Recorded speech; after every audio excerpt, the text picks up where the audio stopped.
Okay.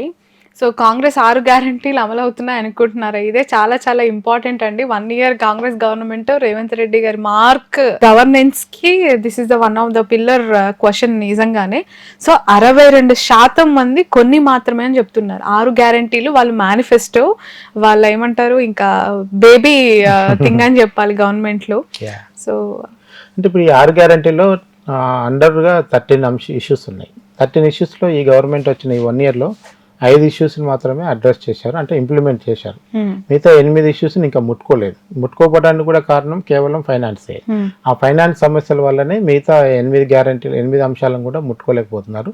ప్రధానంగా 500 cylinder ఒకటి, 200 రూపాయలు 200 యూనిట్ల కరెంటు బిల్లు ఒకటి, బస్సు పథకం ఒకటి, ఆరోగ్యశ్రీ పెంచడం ఒకటి, ఇట్లాంటి 4-5 అంశాలు ఇంప్లిమెంటేషన్లోకి వచ్చాయి. సో ఇవి చేయాలంటే ఖచ్చితంగా ఇవన్నీ కూడా ఫైనాన్స్తో ముడిపడుకున్న అంశాలు కనుక బడ్జెట్ వస్తేనే పోతుంది. రేపు సంక్రాంతి నుంచి మనకు రైతు భరోసా ఒకటి స్టార్ట్ చేస్తా అంటున్నారు. అదొకటి జరిగితే కనుక మీకు రైతాంగం గ్రామీణ ప్రాంతాల్లో ఉండే ప్రజలు ఎంతో కొంత అగ్రికల్చర్ సెక్టర్ వరకు దాని చుట్టూ ఉండే అనుబంధ పరిశ్రమ వాళ్ళు ఎంతో కొంత హ్యాపీ ఫీల్ అయ్యే అవకాశం కనపడుతుంది. ఓకే. సో ఈ 62%లో ఇంకా మీరు తెలుసుకున్న అంశాలు ఏంటండి? అంటే ఎస్పెషల్లీ ఏ ప్రభుత్వం అయినా వాళ్ళు మేనిఫెస్టోలో పెట్టిన అంశాలకు సంబంధించి చాలా పర్టికులర్ ఉంటారు. అదే గెలుపోటములకు కారణం అవుతూ ఉంటుంది. సో ఈ ప్రభుత్వం గద్దెనెక్కడానికి ఆ మేనిఫెస్టోలోని 6 అనేది చాలా వైబ్రెంట్ ఫిగర్ యాక్చువల్ గా కాంగ్రెస్ కి. ప్రతి సంవత్సరం 6 అని చెప్పారు రేవంత్ రెడ్డి గారు. మరి ఇప్పుడు 62% వచ్చింది. అదే ఎందుకంటే 6 గ్యారెంటీలు అమలు చేయడానికి ఉన్న ఏకైక అడ్డంకి ఫైనాన్సే. ఇక్కడ చేయకూడదని గవర్నమెంట్కి ఏం లేదు, ఎందుకు చేయాలన్న వ్యతిరేకత ప్రభుత్వంలో ఏం లేదు. వాళ్ళకున్న ఏంటంటే వాళ్ళ దగ్గర డబ్బులు లేవు. ఇప్పుడు ఈసారి రైతు రుణమాఫీ చేశారు ఈ 1 ఇయర్లో. నెక్స్ట్ ఇయర్కి రుణమాఫీ ఉండదు కనుక ఆ డబ్బులు తీసుకొచ్చి రైతు భరోసా కింద ఇచ్చే అవకాశం ఉంటుంది. ఆ తర్వాత మిగతా పథకాలను కూడా అయితే నేను అనుకోవటం లాస్ట్ 2 ఇయర్స్లో ఇవన్నీ కూడా ఇంప్లిమెంట్ అయ్యే అవకాశం ఉంటుంది. ఎందుకంటే మళ్ళీ ఎలక్షన్ ఇయర్ వచ్చినప్పుడు మనకు ఈ మేనిఫెస్టోని కంప్లీట్ చేయడానికి వాళ్ళు అప్పుడు ఒక టార్గెట్ పెట్టుకొని ఇప్పుడు చేసినా జనం మర్చిపోతారనే ఐడియా వాళ్ళకు కూడా ఉంది.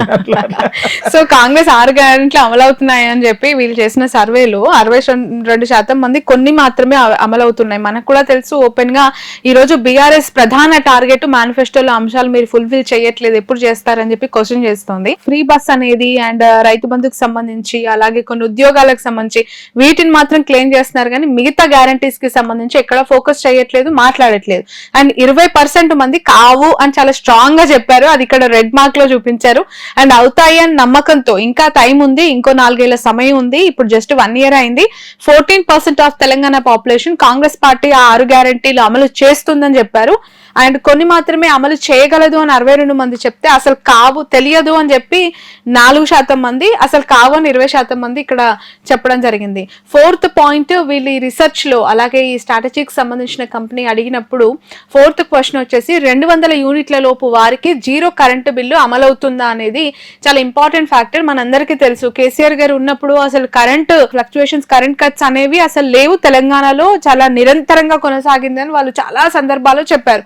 బట్ ఇప్పుడు కరెంట్ పవర్ ఇష్యూస్ అనేది రాష్ట్రంలో చాలా పెద్ద ఇష్యూ. బీఆర్ఎస్ కూడా ప్రతి సందర్భంలో కౌంటర్ చేస్తుంది. సో దీనికి సంబంధించి 200 యూనిట్ల లోపు వారికి 0 కరెంట్ అమలవుతుందా లేదా అన్న ప్రశ్నకి కొంతమందికి అమలవుతుందని 55% చెప్పారండి.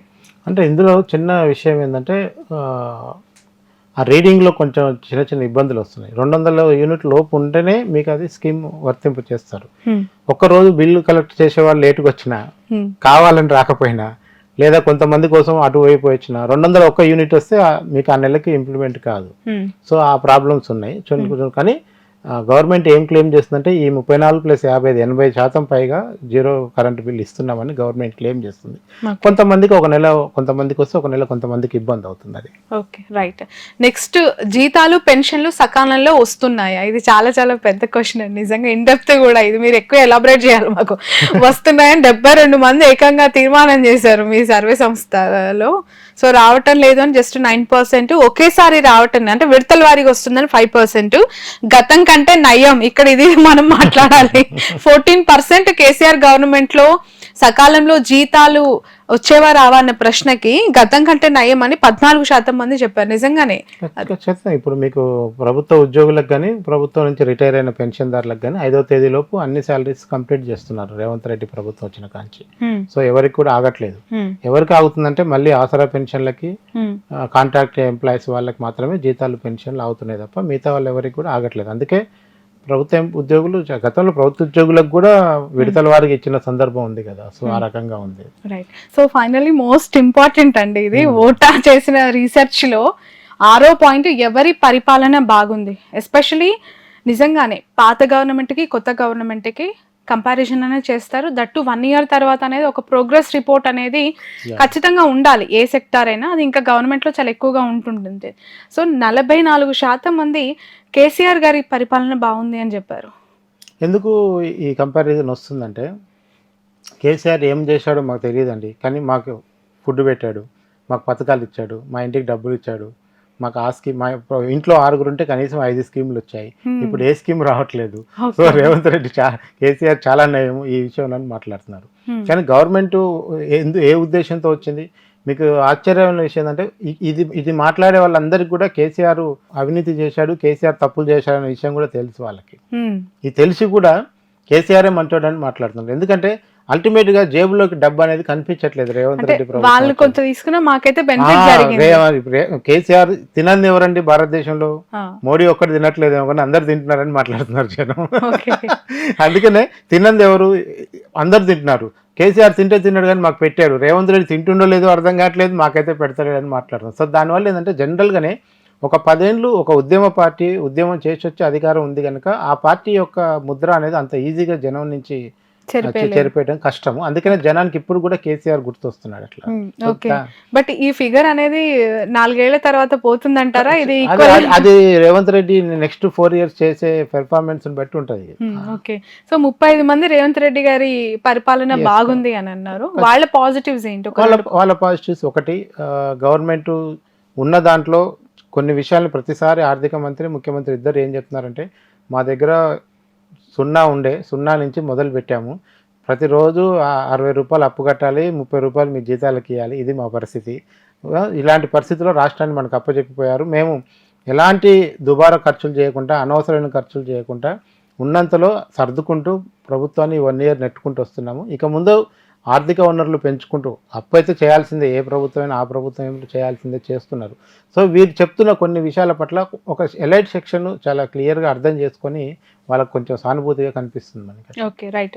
నెక్స్ట్ రేవంత్ ప్రభుత్వం 5 ఏళ్ళు ఉంటుందా? ఇది ఇంకా పెద్ద క్వశ్చన్. నిజంగానే స్టార్టింగ్ లో చాలా గందరగోళం ఉండే, ఇప్పుడు ఆ పరిస్థితి లేదు, జనం చాలా క్లియర్ గా ఉన్నారు. సో 67% మంది రేవంత్ రెడ్డి ప్రభుత్వం 5 ఏళ్ళు ఉంటుందని చాలా ఘంటాపదంగా చెప్పారు. రేవంత్ మారుస్తారు అని 9%. నిజంగానే సార్, ఈ 9% లో మారుస్తారు అనే మాట అయితే వినిపిస్తుంది. అధికారంలో కాంగ్రెస్ ఉండొచ్చు గాక, కానీ రేవంత్ రెడ్డి గారిని మారుస్తారు, అది జరగబోతుందంటారు? అది నాకు తెలిసి నెల ఎక్స్పీరియన్స్ తోని ఈసారి రేవంత్ కనుక మారిస్తే కాంగ్రెస్ పార్టీ ప్రభుత్వం కూలిపోయి మధ్యంతర ఎన్నికలు వస్తాయి, ఇంకో ముఖ్యమంత్రి వచ్చి పరిపాలన చేయటం అయితే కష్టం. ఎందుకంటే అసలు ఈ ప్రభుత్వం వచ్చిందే రేవంత్ వల్ల, ఎవరికి ఇష్టం ఉన్నా లేకపోయినా ఆ కామెంట్. రేవంత్ లేకపోతే ఈసారి అధికారం వచ్చే అవకాశం కూడా లేదు. సో రేవంత్ కాంగ్రెస్ అధ్యక్షుడిగా అధికారం తీసుకొచ్చిన స్పీడ్ వల్లనే ఈ రోజు ప్రభుత్వం ఉన్నది. ఆ స్పీడ్ కంటిన్యూ చేస్తారా లేదనేది రేవంత్ చేతిలో ఉంది. అది